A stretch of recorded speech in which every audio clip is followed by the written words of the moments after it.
Il vaudrait donc mieux qu'on apprenne à un homme affamé à pêcher plutôt que lui donner un poisson. Encore mieux, le dirons-nous à Confucius, nous pourrions en faire un pêcheur compétent. En classe, de la même manière, on veut des apprenants savants, habiles, mais aussi compétents. Qu'est-ce que je fais comme enseignant pour y parvenir? Qu'est-ce qu'ils font, eux, mes apprenants, pour le devenir?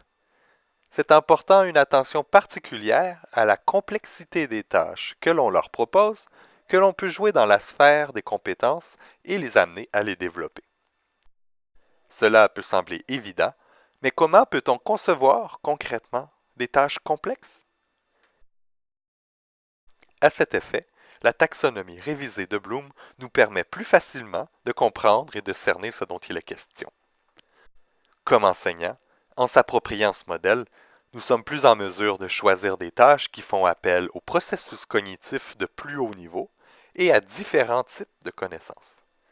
Le tout dans le but d'œuvrer directement sur les réelles compétences des apprenants. Allons voir ce modèle de plus près. Regardons d'abord la dimension du processus cognitif. Elle représente un continuum progressif de la complexité cognitive opératoire. Plus on se rend loin, plus le processus cognitif sollicité est complexe. Mémoriser, c'est se souvenir de connaissances pertinentes dans la mémoire à long terme. Comprendre, c'est dégager le sens général ou précis d'un ensemble de connaissances. Appliquer, c'est utiliser les connaissances dans une situation donnée. Analyser, c'est organiser les connaissances et déterminer comment elles sont en relation. Évaluer, c'est vérifier et critiquer les connaissances en se basant sur des critères. Enfin, créer, c'est réunir les connaissances d'une façon inédite afin de répondre à un besoin. Évidemment, les tâches de moindre complexité ne sont pas à proscrire.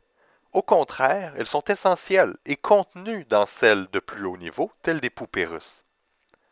Autrement dit, comprendre les connaissances qu'on a mémorisées est essentiel à notre capacité à les analyser et à créer à partir d'elles.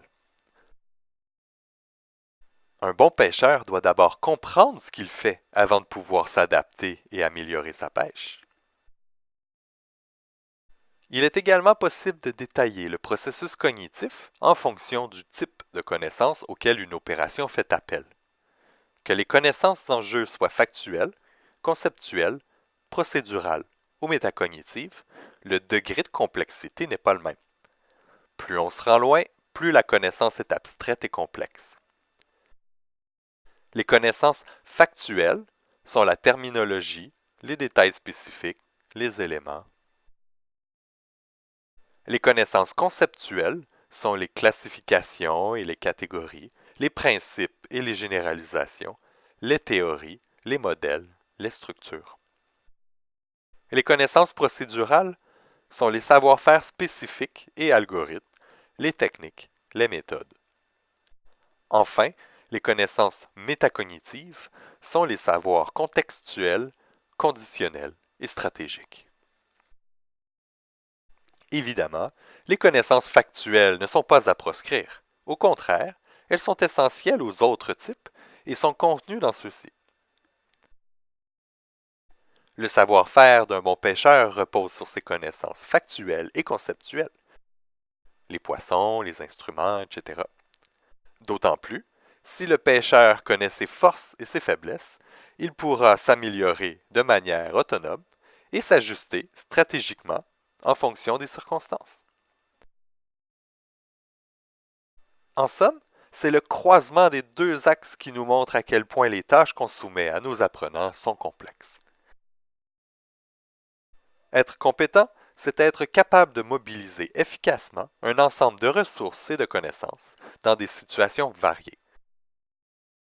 En ce sens, en classe, on doit créer des situations dans lesquelles les apprenants devront analyser, évaluer et créer à partir de différents types de connaissances et en particulier des connaissances métacognitives.